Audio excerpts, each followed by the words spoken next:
Hello everyone, स्वागत करते हैं हमारे एक नए वीडियो में जिसमें आज हम चर्चा करने वाले हैं 12वीं बोर्ड का, जो कि छत्तीसगढ़ बोर्ड है। उसमें हम लोग एक बहुत ही महत्वपूर्ण टॉपिक जो कि आपका 5 नंबर का एक चैप्टर बनता है, जिसे आज हम शुरुआत करने वाले हैं और पूरे उस इंपॉर्टेंट टॉपिक को हम इसमें पूरे प्लेलिस्ट में डिस्कस कर लेंगे।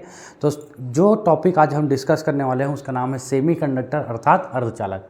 ये बहुत बार आपने सुना होगा इस नाम को, और इस नाम का हम इस डेली लाइफ में और टेक्नोलॉजी में बहुत ज़्यादा यूज़ करते हैं। तो आप जैसे कि देख पा रहे हैं कि हमारे पीछे हमने बहुत सारे डायग्राम बना के रखे हैं। जैसे ये देखिए, ये हमारे कंप्यूटर का मदरबोर्ड का डायग्राम है, जिसमें यहाँ पर चिप लगा हुआ है, यहाँ पे भी लगा हुआ है चिप। और ये तो आपने देखा ही होगा किसी भी इलेक्ट्रॉनिक डिवाइस में ये एक मदरबोर्ड यानी कि मुख्य भूमिका निभाता है। यह सेमीकंडक्टर से बना होता है। ठीक है, अब देखिए सेमीकंडक्टर क्या है, कैसा है, उसके बैकग्राउंड के बारे में पहले हम चर्चा कर लेते हैं। जैसे कि तो सेमीकंडक्टर के बैकग्राउंड के बारे में चर्चा कर लेते हैं। जैसे कि हम जानते हैं कि अगर हम लोग किसी भी मटेरियल में, जैसे धातु हो गया, उसमें अगर हम लोग धारा प्रवाहित करें तो उसमें धारा प्रवाहित करने का जो मुख्य जिम्मेदार कारक होता है वो होता है मुक्त इलेक्ट्रॉन या फिर फ्री इलेक्ट्रॉन। ठीक है, अब वो फ्री इलेक्ट्रॉन जो है वो सेमीकंडक्टर में भी पाए जाते हैं और इंसुलेटर अर्थात कुचालक में भी पाए जाते हैं। फर्क बस इतना रहता है, उनकी जो संख्या रहती है वो किसी में कम रहती है और किसी में ज़्यादा रहती है। तो देखिए, इसको हम बहुत ही ईजी तरीके से समझते हैं कि अगर किसी चीज़ को हम लोग धारा के बहने के आधार पर डिवाइड करना चाहें तो हम लोग जनरली अभी तक सुचालक और कुचालक अर्थात कंडक्टर और इंसुलेटर के रूप में ही डिवाइड करते थे। तो इन दोनों के में भी एक बीच की प्रॉपर्टी होती थी, कुछ मटेरियल दर्शाते थे, जिसे हम लोग अर्धचालक अर्थात सेमीकंडक्टर के नाम से भी जानते हैं। अब इनको देखिए कैसे पहचान सकते हैं अपन। तो देखिए, होता क्या चीज़ है कि हमारे पास इन सभी मटेरियल्स का अगर हम लोग एनर्जी बैंड बनाएं यानी कि ऊर्जा आरेख बनाएं तो इन तीनों मटेरियल का, चालक, कुचालक और अर्धचालक का, तीनों मटेरियल का जो एनर्जी बैंड है वो डिफरेंट बनता है। और जैसा कि आप जानते हैं कि हम लोग जो डिवाइड करते हैं सुचालक, कुचालक और अर्धचालक को, इन तीनों मटेरियल को अगर हम लोग ऊर्जा के अकॉर्डिंग डिवाइड करना चाहें तो यहाँ पर हम लोग दो प्रकार के एनर्जी लेवल हमको मिलते हैं। एक हम लोग जिसे कहते हैं वैलेंस बैंड और दूसरा हम कहते हैं कंडक्शन बैंड। अगर हम इसको नाम देना चाहें तो हम इसे नाम देते हैं संयोजकता बैंड, संयोजकता बैंड। ठीक, और इसे नाम देते हैं हम लोग चालन बैंड। एक होता है हमारा संयोजकता बैंड और दूसरा होता है हमारा चालन बैंड। ठीक, इसी प्रकार से ये भी हमारा संयोजकता बैंड हो गया और ये भी हमारा क्या हो गया, चालन बैंड हो गया। ये संयोजकता बैंड और ये हमारा क्या हो गया, चालन बैंड। तो हम लोग देखना चाहिए ये है क्या चीज़ एक्चुअल में। जब हम लोग किसी भी मटेरियल में करंट फ्लो करने की कोशिश करते हैं तो जब उसके दोनों सिरों के बीच में हम पोटेंशियल डिफरेंस या फिर विभवांतर लगाते हैं तो उसको हम एनर्जी दे रहे हैं। तो उसमें जो उपस्थित फ्री इलेक्ट्रॉन या फिर मुक्त इलेक्ट्रॉन है उसकी एनर्जी जो है वो क्या हो जाती है, बढ़ जाती है। तो बढ़ जाती है तो उन लोग एक्साइटेड स्टेट में आ जाते हैं। तो नॉर्मल कंडीशन पे जो इलेक्ट्रॉन रहते हैं वो इस बैलेंस बैंड में रहते हैं, यहाँ कुछ यहाँ वैलेंस बैंड में, और वैलेंस बैंड से वो एनर्जी को एब्जॉर्ब करके वो अपनी एनर्जी को बढ़ा करके एक्साइटेड स्टेट यानी किस में जाने का ट्राई करते हैं, कंडक्शन बैंड में। कुछ ऐसे कंडक्शन बैंड में जाने का क्या करते हैं, ट्राई करते हैं उन लोग। ठीक है, जिसे हम कहते हैं चालन बैंड। तो अगर जो भी मुक्त इलेक्ट्रॉन यहाँ से वहाँ तक पहुँच पाता है तो वो पहुँचने वाला इलेक्ट्रॉन ही हमारा मुख्य रूप से धारा प्रवाह करने का जिम्मेदार बनता है। ठीक है, ये समझ में आ गया होगा कि अगर कोई फ्री इलेक्ट्रॉन संयोजकता बैंड से चालन बैंड में अर्थात वैलेंस बैंड से कंडक्शन बैंड में फुदक जाता है तो उसकी एनर्जी बढ़ने के कारण, एक्साइटेड होने के कारण वो ऊपर तो चले गया, और जो भी इलेक्ट्रॉन ऊपर पहुंचा हुआ है वही हमारा फ्री इलेक्ट्रॉन बन जाता है जो धारा बनाने के लिए जिम्मेदार बनता है। ठीक है, तो हमने देखा कि हमारे तीनों मटेरियल के लिए, एक हो गया हमारा कुचालक, ये हमारा कुचालक के लिए है, ये हमारा अर्धचालक के लिए है और ये हमारा सुचालक के लिए है। तो यही जो ग्राफ है, एनर्जी ग्राफ, ये हमने तीनों मटेरियल के बनाया और तीनों मटेरियल के बना के हमने चेक किया कि अगर मान लीजिए कुचालक की बात करें तो कुचालक में ये जो संयोजकता बैंड में बैठे हुए इलेक्ट्रॉन हैं ये कंडक्शन बैंड में पहुंचने के लिए अर्थात चालन बैंड में पहुंचने के लिए बहुत प्रयास करते हैं, लेकिन बेचारे पहुंच ना पाते। और उसका कारण ये है कि इनका जो एनर्जी गैप है यहाँ से लेकर के यहाँ तक फुदकने के लिए जो इनको एनर्जी चाहिए वो मिलती नहीं है। अब मिलती इसलिए नहीं है क्योंकि इनमें फ्री इलेक्ट्रॉनों की संख्या ऑलरेडी पहले से क्या होती है, कम होती है। फ्री इलेक्ट्रॉन अर्थात मुक्त इलेक्ट्रॉनों की संख्या जो कुचालक होते हैं उनमें पहले से क्या होती है, कम होती है। ऐसा नहीं है कि इलेक्ट्रॉन नहीं होते, सभी में मटेरियल में इलेक्ट्रॉन पाए जाते हैं, इनमें कम पाए जाते हैं फ्री इलेक्ट्रॉन, जो खाली इधर उधर घूमते रहते हैं वो वाले इलेक्ट्रॉन, तो उनकी एनर्जी अगर कम, उनका संख्या ही कम है, तो वो यहाँ से यहाँ तक पहुँचेंगे तो उनकी भी संख्या क्या रहेगी, कम रहेगी। तो इसी हिसाब से हम लोग वो देखते हैं कि इनका जो एनर्जी गैप है वो एनर्जी गैप बहुत ही हाई रहता है। तो यहाँ से इलेक्ट्रॉन यहाँ तक फुदकना भी चाहें तो उनको एनर्जी बहुत ज़्यादा मात्रा में लगेगा। अब जब यहाँ से यहाँ पहुँचेगा ही नहीं तो वो करंट फ्लो करने का जिम्मेदार बनता ही नहीं है, तो करंट फ्लो होता ही नहीं, इसलिए हम कह देते हैं कि कुचालक है, इंसुलेटर है, अर्थात ये भी किसी भी प्रकार से करंट फ्लो नहीं करता है, नॉमिनल करंट फ्लो एकदम न के बराबर, जो हमको पता ही ना चले। ठीक, अगर हम बात करें कि ये चीज़ में क्या होता है कंडक्टर में, तो कंडक्टर में सेम टू सेम यही कॉन्सेप्ट रहेगा। और इस वैलेंस बैंड में, इस वैलेंस बैंड में नंबर ऑफ इलेक्ट्रॉन भरे पड़े रहेंगे, बहुत सारे इलेक्ट्रॉन भरे पड़े रहेंगे, क्योंकि ये चालक है, जैसे हमारा धातु होता है तो उसमें नंबर ऑफ इलेक्ट्रॉन्स क्या रहते हैं, बहुत ज़्यादा मात्रा में रहते हैं। अब उनको हम लोग अगर एनर्जी लेवल दें, पोटेंशियल डिफरेंस लगाएं या विभवांतर लगाएं, तो उनको एनर्जी मिल जाती है और वो एनर्जी लेकर के आसानी से ही कंडक्शन बैंड या फिर चालन बैंड में चले जाते हैं। अब देख सकते हैं आप लोग, इस ग्राफ में आपको दिख रहा होगा कि इनका जो लेवल है, एनर्जी गैप का जो लेवल है वो बहुत ही कम है। इनका एनर्जी लेवल का गैप है वो क्या है, बहुत ही कम है, जिससे ये सारे के सारे इलेक्ट्रॉन कहाँ फुदक करके एक रीजन से दूसरे रीजन में पहुंच जाते हैं और यहाँ पर पहुंचने वाले सारे के सारे इलेक्ट्रॉन करंट फ्लो करने के लिए जिम्मेदार बन जाते हैं। अभी सब के सब यहाँ पहुँच गए तो इनकी एनर्जी बढ़ गई है और यही इलेक्ट्रॉन क्या कहलाएंगे, फ्री इलेक्ट्रॉन, जो कि आराम से इजीली फ्लो हो जाएंगे और हमारा करंट को क्या करेंगे, फ्लो करेंगे। ठीक है, अब ये बात करते हैं इन दोनों की। देखिए हम लोग देखिए कि यहाँ पर जो गैप है, एनर्जी गैप, जिसे हम कहते हैं ऊर्जा वर्जित अंतराल, यहाँ पर बहुत ज़्यादा है और यहाँ पर तो न के बराबर है, आराम से फुदक गए। और यहाँ पर दोनों के बीच का एक चीज़ निकलता है जिसे हम कहते हैं अर्धचालक या सेमीकंडक्टर, जिसमें इलेक्ट्रॉन्स तो हैं, इलेक्ट्रॉन्स हैं और यहाँ से यहाँ तक फुदकने के लिए इसके कंपैरिजन में हमको यहाँ पे कम ऊर्जा लगेगी। तो यहाँ से यहाँ तक इलेक्ट्रॉन पहुँच तो जाते हैं, लेकिन पहुँचने के लिए थोड़ी सी एनर्जी इसको देनी पड़ती है, थोड़ी सी एनर्जी क्या करती है, इसको देनी पड़ती है। और जब हम इसको एनर्जी देते हैं तो इसका टेम्परेचर क्या हो जाता है, बढ़ जाता है। और इसी चीज़ को हम परिभाषा के रूप में कहते हैं कि जब हम लोग इसको नॉर्मल कंडीशन पे ये बिल्कुल भी फ्री इलेक्ट्रॉन एकदम सुस्त तरीके से बैठे रहेंगे, लेकिन जब हम इनको टेम्परेचर देंगे या फिर एनर्जी देंगे तो ये कंडक्शन बैंड से, वैलेंस बैंड से कंडक्शन बैंड में पहुँचेंगे, अर्थात संयोजकता बैंड से कहाँ पहुँचेंगे, चालन बैंड में। और जैसे ही चालन बैंड में पहुँचेंगे धारा प्रवाह करने के लिए जिम्मेदार हो जाएंगे और धारा प्रवाह करने लगेंगे। और ये जब धारा प्रवाह करने लगेंगे तो हमने देखा ये नॉर्मल कंडीशन में तो ये कर नहीं रहा है, तो नॉर्मल कंडीशन नहीं है तो किस कंडीशन में है, टेम्परेचर राइज किए हैं तब। तो जब टेम्परेचर बढ़ाया तो करंट फ्लो किया। तो इसी चीज़ को हमने परिभाषा में बना दिया कि ऐसे मटेरियल जो नॉर्मल कंडीशन पे करंट फ्लो नहीं करते हैं, लेकिन जब टेम्परेचर को राइज किया जाता है, टेम्परेचर को बढ़ाया जाता है, तो उसमें कंडक्शन या फिर चालन होना चालू हो जाता है। किस चीज़ का, तो विद्युत धारा का चालन होना चालू हो जाता है। इस ऐसे मटेरियल को हम क्या कहते हैं, सेमीकंडक्टर कहते हैं। और हम इस वीडियो में हम इस सेमीकंडक्टर के बारे में ही चर्चा करने वाले हैं। तो ये तो समझ में आ गया होगा कि किस प्रकार से एनर्जी गैप जो है हमारे मटेरियल को डिफरेंट कैटेगरीज में डिवाइड कर देती है करंट फ्लो होने और नहीं होने के कारण। अब हम इस सेमीकंडक्टर के बारे में देखते हैं। तो सेमीकंडक्टर जो होता है वो जनरली हमारा कहाँ पाया जाता है उसको हम चेक कर लेते हैं। सेमीकंडक्टर जो होता है वो हम पीरियोडिक टेबल के बारे में तो जानते हैं। तो पीरियोडिक टेबल में ये हमारा जो 14 नंबर का ग्रुप होता है, कौन सा, कार्बन वाला जो वर्ग होता है, ये सारे के सारे एलिमेंट जो हैं ये सारे के सारे कहलाते हैं हमारे सेमीकंडक्टर्स। 14th ग्रुप में जितने भी रहेंगे सारे के सारे क्या कहलाते हैं, सेमीकंडक्टर्स। ठीक है, और उसके अगला और बगल वाला का भी कुछ ना कुछ आगे काम रहता है, इसको हम 13 ग्रुप कह देते हैं, इसके हम क्या कहते हैं 15 ग्रुप कह देते हैं। इसका भी आगे चल के काम चलेगा, लेकिन अभी जो हम लोग का सेमीकंडक्टर है वो यहीं पर पाया जाता है। आप लोग जानते हैं कि इधर जो रहता है वो मेटल्स रहते हैं, इधर जो रहते हैं वो नॉन मेटल्स रहते हैं, धातु और अधातु जो बीच में फंस गए वो बेचारे उपधातु कहते हैं। और उनकी प्रॉपर्टी कंडक्शन के आधार पर, विद्युत चालन के आधार पर इस प्रकार से होती है। नॉर्मल कंडीशन में तो नहीं करने वाले, किंतु टेम्परेचर बढ़ाने पर ये हमारा विद्युत धारा का चालन करने लगते हैं। तो इसमें जो सबसे इम्पॉर्टेंट मटेरियल है जिसका हम लोग सबसे ज़्यादा यूज़ करते हैं वो है हमारा सिलिका।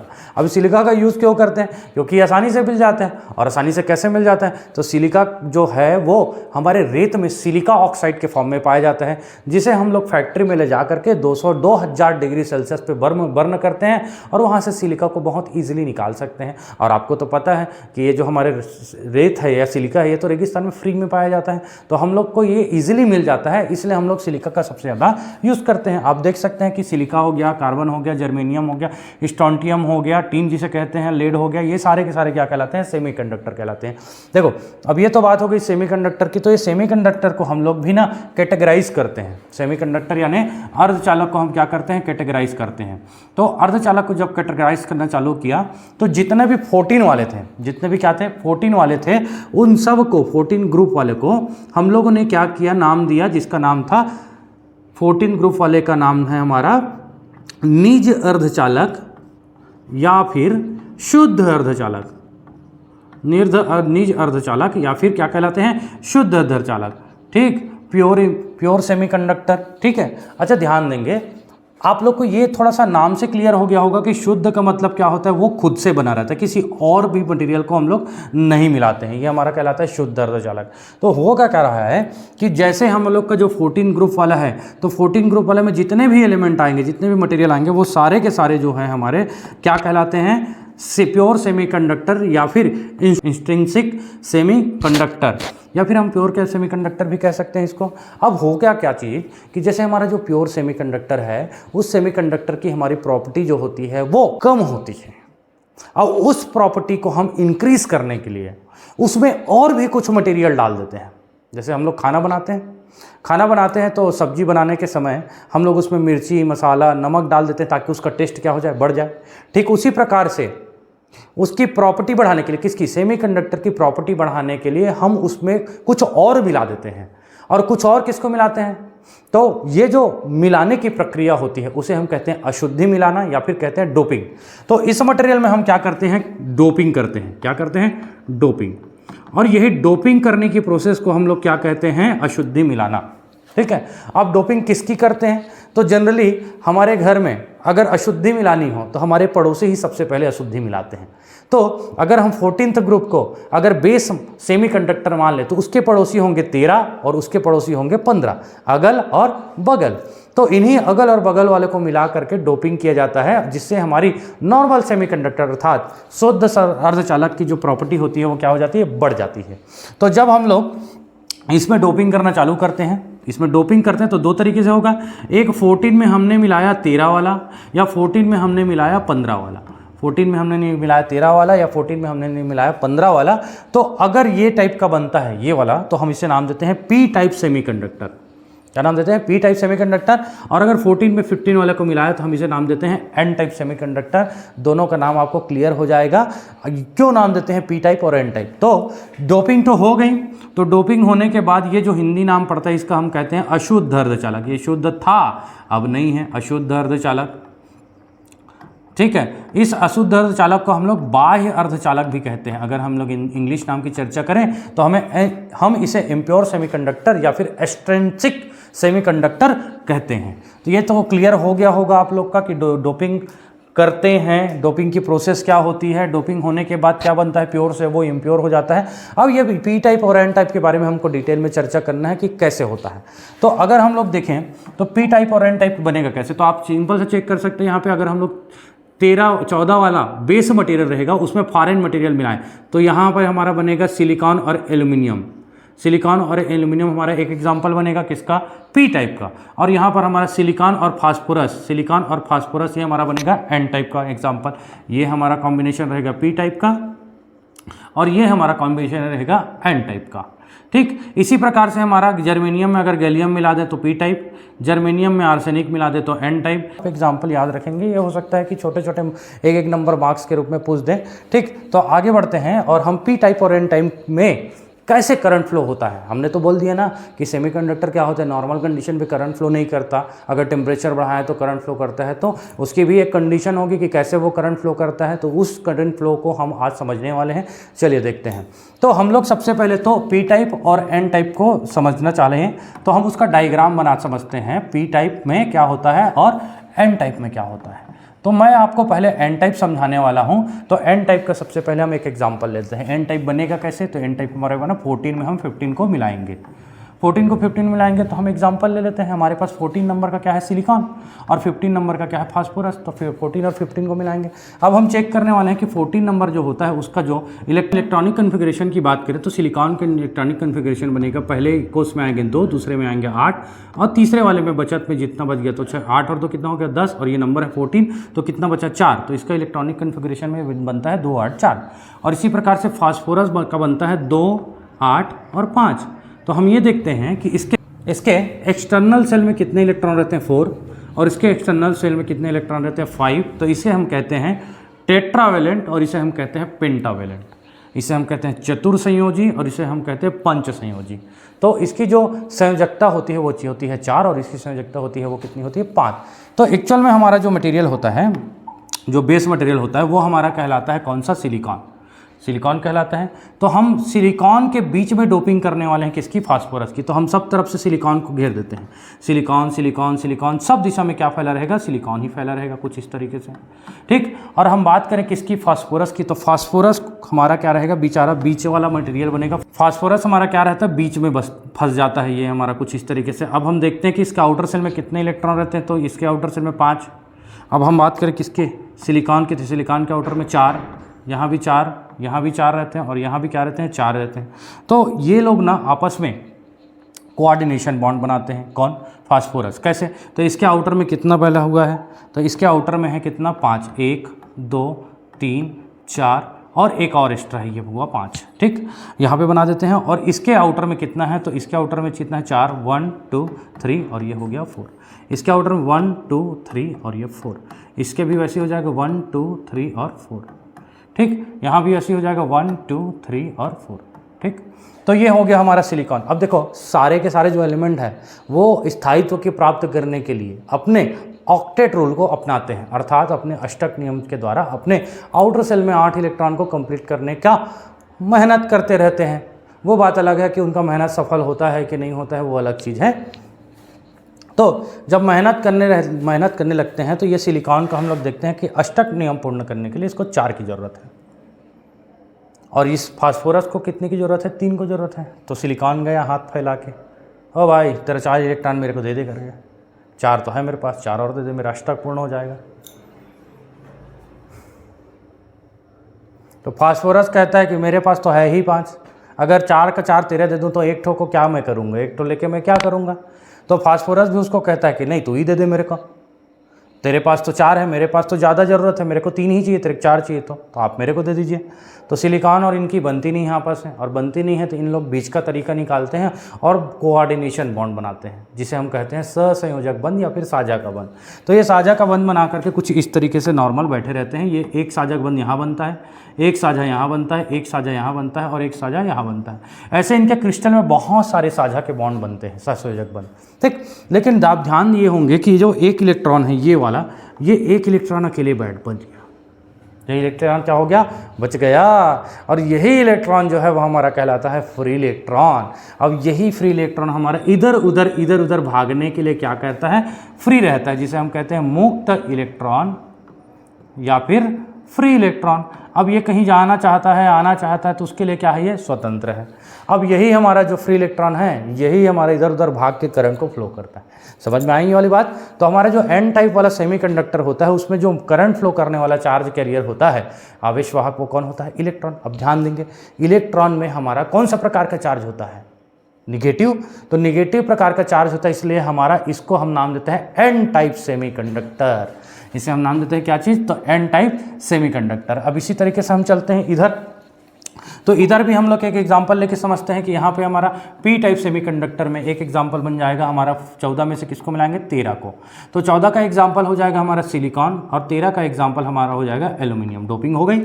अब इसका हम इलेक्ट्रॉनिक कन्फिग्रेशन देखते हैं तो ये हमको मिलेगा 2 8 4, और इसका हम इलेक्ट्रॉनिक कन्फिग्रेशन देखते हैं तो हमको मिलेगा 2 8 और 3। तो हम इसको कहते हैं कौन सा टाइप का, चतुर्संयोजी, टेट्रावेलेंट। और इसको हम कहते हैं त्रिसंयोजी अर्थात ट्राईवेलेंट मटेरियल। और इस ट्राईवेलेंट मटेरियल को हम टेट्रावेलेंट मटेरियल में डाल दिए। डोपिंग हो गई। डोपिंग होने के बाद हमारा जो सेमीकंडक्टर बनेगा जिसे हम कहते हैं पी टाइप, उसको देखते हैं कैसे वर्क करता है। तो यहाँ पर फिर से हम लोग सिलिकॉन के बीच में किसको घेर देते हैं, एल्यूमिनियम को। तो ये हमारा सिलिकॉन हो गया है चारों तरफ से। अब देखिए सिलिकॉन की संख्या ज़्यादा इसलिए है क्योंकि हमारा पेरेंट मटेरियल जो है वो कौन है, सिलिकॉन है। हम अशुद्धि मिला रहे हैं, इंजेक्शन लगा रहे हैं, वो इंजेक्शन किसकी है, एल्यूमिनियम की। तो एल्यूमिनियम का मटेरियल का जो क्वांटिटी है वो रहेगा कम रहेगा। तो हम लोग देखते हैं कि ये हमारा एल्यूमिनियम, ये सिलिकॉन और बेचारे एल्यूमिनियम को घेर के बैठे हैं इन लोग। अब ये देखते हैं चारों तरफ से ये हमारा कोऑर्डिनेशन बॉन्ड बनाने के लिए साले सब के सब एकदम रेडी बैठे हैं कुछ इस तरीके से। ये 4 4 4 4 4 इसके सब तरफ रहते हैं। तो ये 4 4 4 इलेक्ट्रॉन सब तरफ रहते हैं। अब बात करें किसकी, बेचारे इस एल्यूमिनियम के। तो ये एल्यूमिनियम का ट्राइवेलेंट होता है, 3 ही इलेक्ट्रॉन होते हैं आउटर सेल में। तो ये 3 इलेक्ट्रॉन बना देते हैं यहाँ, यहाँ और यहाँ, ये 3 इलेक्ट्रॉन बना देते हैं। अब फिर से इन दोनों में आपस में कहा सुनी हो जाती है कि भैया हमको ज़रूरत है अष्टक नियम के थ्रू इसकी हम लोग को वैलेंसी को कंप्लीट करना है। तो सिलिकॉन बोलता है आप मेरे को 4 दे दो। एल्यूमिनियम कहता है मैं तो ठहरा भिखारी, मेरे पास खुद 3 है, तेरे को 4 कैसे दूँ। तो उस हिसाब से एल्यूमिनियम कहता है अरे मेरे को 5 चाहिए तो तुम दे दो। तो वो कहता है मेरे पास भी तो 4 ही है, मेरे पास भी तो 4 ही है, मैं दूंगा तो कहाँ से दूंगा। तो दोनों के बीच में फिर से बात नहीं बनती, और बात नहीं बनती तो फिर बीच का एक रास्ता निकालते हैं जिसे हम कहते हैं साझा का रास्ता। तो फिर इस साझे के रास्ते में दोनों के दोनों क्या कहते हैं, कोऑर्डिनेशन बॉन्ड, सहसंयोजक बंध बनाकर बैठ जाते हैं। तो यहाँ एक 3 सहसंयोजक बंध बन जाता है। लेकिन यहाँ सहसंयोजक बंध बनाने के लिए कुछ नहीं बचता। यहाँ पर होना क्या चाहिए था, यहाँ पर अगर इलेक्ट्रॉन होता, यहाँ पर इलेक्ट्रॉन होता तो यहाँ पर एक कोऑर्डिनेशन बॉन्ड बन जाता। लेकिन इलेक्ट्रॉन है क्या, नहीं है। अगर यहाँ पर इलेक्ट्रॉन होता तो क्या हो जाता, एक कोऑर्डिनेशन बॉन्ड बन जाता। तो यहाँ पर इलेक्ट्रॉन के नहीं होने से एक खाली स्थान बैठ जाता है। एक गद्दी लगा दो जो कैसा है, खाली है। एक गद्दी लगा दो जो कैसा है, खाली है। अब इस खाली गद्दी में कोई बैठना चाहता है और वो उसका नेचर कैसा होना चाहिए था, इलेक्ट्रॉन जैसा नेचर। यानी कैसा होना चाहिए था, यहाँ पर इलेक्ट्रॉन होता तो यहाँ कोऑर्डिनेशन बॉन्ड यानी सहसंयोजक बंध बन जाता। लेकिन यहाँ इलेक्ट्रॉन नहीं है, इलेक्ट्रॉन नहीं है, ये ध्यान देंगे ना। तो यहाँ जो ये बन गया खाली स्थान, इसे हम कहते हैं होल। क्या कहते हैं, होल। हिंदी में क्या कहते हैं, वीवर। क्या कहते हैं, होल से या फिर वीवर। तो यहाँ पर एक खाली स्थान बन गया जहाँ पर इलेक्ट्रॉन होना था। अगर ये इलेक्ट्रॉन होता तो इसका जो नेचर है वो निगेटिव होता। लेकिन यहाँ पर इलेक्ट्रॉन नहीं है, इसलिए हम कन्वेंशनली कहते हैं कि ये इसका नेचर कैसा है, तो इसका नेचर है पॉजिटिव नेचर वाला। इसका नेचर कैसा है, पॉजिटिव नेचर वाला। अब पॉजिटिव नेचर होने के कारण ही हम इसे नाम देते हैं पी टाइप सेमीकंडक्टर। आपको समझ में आ गया होगा कि पी टाइप और एन टाइप सेमीकंडक्टर क्यों नाम देते हैं। ठीक है, तो हम लोग ये देख लेते हैं कि इनमें जो मुख्य चीज़ें हैं वो क्या होती हैं। तो अब देखो कि ये चार्ज हैं जो होल्स हैं, तो ये होल्स बन गया। अब इस होल्स के जगह पे एक इलेक्ट्रॉन आना चाहता है क्योंकि यहाँ पर पॉजिटिव है, इलेक्ट्रॉन नहीं है मतलब तो पॉजिटिव ही है। तो यहाँ पर कि जैसे इलेक्ट्रॉन जो है वो फुदक के कहाँ जाता है, इधर। तो यहाँ के इलेक्ट्रॉन अगर फुदक के यहाँ आएगा तो उस केस में यहाँ पर तो इलेक्ट्रॉन आ जाएगा, लेकिन यहाँ पर क्या हो जाएगा, खाली जगह। यहाँ तो इलेक्ट्रॉन यहाँ से यहाँ फुदक गया, लेकिन इस पर्टिकुलर जगह पे क्या हो गया, खाली जगह बन गया। अब मान लो इस सिलिकॉन को ज़रूरत है उस इलेक्ट्रॉन की, तो यहाँ वाला इलेक्ट्रॉन फुदक के यहाँ आ गया, लेकिन इस जगह पर इलेक्ट्रॉन आने के बाद इस जगह तो खाली जगह बन गया। तो इस हिसाब से यहाँ पर होल्स नहीं चल रहे ना, चल तो रहे इलेक्ट्रॉन, लेकिन खाली जगह कहीं और बन जा रही, इसलिए हम कह देते हैं कि खाली जगह अर्थात होल वहाँ चले गया। अब होल वहाँ चले जाता है तो हम कह देते हैं कि होल्स क्या करते हैं, एक ही स्थान से दूसरे स्थान जा रहे हैं। तो होल्स मतलब कौन सा चार्ज कैरियर जा रहा है, पॉजिटिव चार्ज कैरियर। तो यहाँ पर हमारा पॉजिटिव चार्ज कैरियर को हम कह देते हैं कि करंट फ्लो इसी के कारण हो रही है, क्योंकि यहाँ से इलेक्ट्रॉन जाता है उसके अपोजिट डायरेक्शन में, उसके अपोजिट डायरेक्शन में होल्स निकल लेता है। तो होल्स के बहने को हम कह देते हैं कि वहाँ पर से वहाँ पर चले गया होल्स। तो होल चले गया, उसके पास पॉजिटिव चार्ज था, चार्ज यानी आवेश था, तो आवेश के बहने को हम धारा नाम देते हैं। तो इस तरीके से इसमें धारा बहने लगती है। तो देखें पी टाइप और एन टाइप में जो बेसिक डिफरेंस है तो उसको हम लोग देख देते हैं कि हमारा जो ये चतुस्संयोजी है इसमें हम त्रिसंयोजी मिलाते हैं, इस पर चतुस्संयोजी में पंचसंयोजी मिलाते हैं। टेट्रा में ट्राई, टेट्रा में पेंटा। ठीक। उसके बाद देखते हैं कि यहाँ पर जो बेसिक चार्ज कैरियर होते हैं वो कौन से होते हैं, होल्स होते हैं। इसमें जो बेसिक चार्ज कैरियर होते हैं वो कौन से होते हैं, इलेक्ट्रॉन होते हैं। ठीक है, इनका जो नेचर होता है, इनका नेचर पॉजिटिव होता है और इनका नेचर क्या होता है, निगेटिव होता है। ठीक है, तो इस तरीके से हम पी टाइप और एन टाइप को हम लोग देख सकते हैं। तो इनमें दोनों जो बनते हैं वो डोपिंग के नेचर के कारण ही बनते हैं। डोपिंग के कारण इनकी प्रॉपर्टी क्या हो जाती है, बढ़ जाती है, और करंट फ्लो करने का जो इनकी प्रॉपर्टी था वो पहले की तुलना में और भी ज़्यादा हो जाती है। उम्मीद है कि आपको पी टाइप सेमीकंडक्टर और एन टाइप सेमीकंडक्टर के जो फंक्शन वो बहुत आसानी से आपको समझ में आ गए होंगे कि कैसे इन दोनों में करंट फ्लो होता है। और ये पी टाइप सेमीकंडक्टर या एन टाइप सेमीकंडक्टर का ही हम लोग यूज़ करके हम लोग डायोड, गेट, ट्रांजिस्टर, ये सारा का सारा चीज़ बनाते हैं। एम्पलीफायर में भी यूज़ होता है, लगभग सारे इलेक्ट्रॉनिक सर्किट में इसका यूज़ किया जाता है। तो इनका बेसिक चीज़ है वो हमारा पी टाइप या एन टाइप ही सेमीकंडक्टर होता है। हम अपनी अगली वीडियो में इनके जो ट्रांजिस्टर होता है और डायोड होता है उनको समझने का प्रयास करेंगे। सेमीकंडक्टर चैप्टर का बहुत ही बेसिक कॉन्सेप्ट है। तो अब हम आगे देखने वाले हैं कि डायोड कैसे काम करता है और ट्रांजिस्टर कैसे काम करता है। और ये जो टॉपिक है, ये जो पूरा प्लेलिस्ट जो बनने वाला है, आपको सीजी बोर्ड के इस एग्ज़ाम में 5 नंबर देगा। तो हम इसको बहुत ही ईजी तरीके से आपको समझाने का प्रयास करेंगे, और ताकि आप पेपर में बहुत अच्छे तरीके से बना सकें। तो अपने दोस्तों के साथ इसे शेयर कीजिए और हमारे नेक्स्ट वीडियो के लिए हमारा इंतज़ार करें और हमारे साथ बने रहें।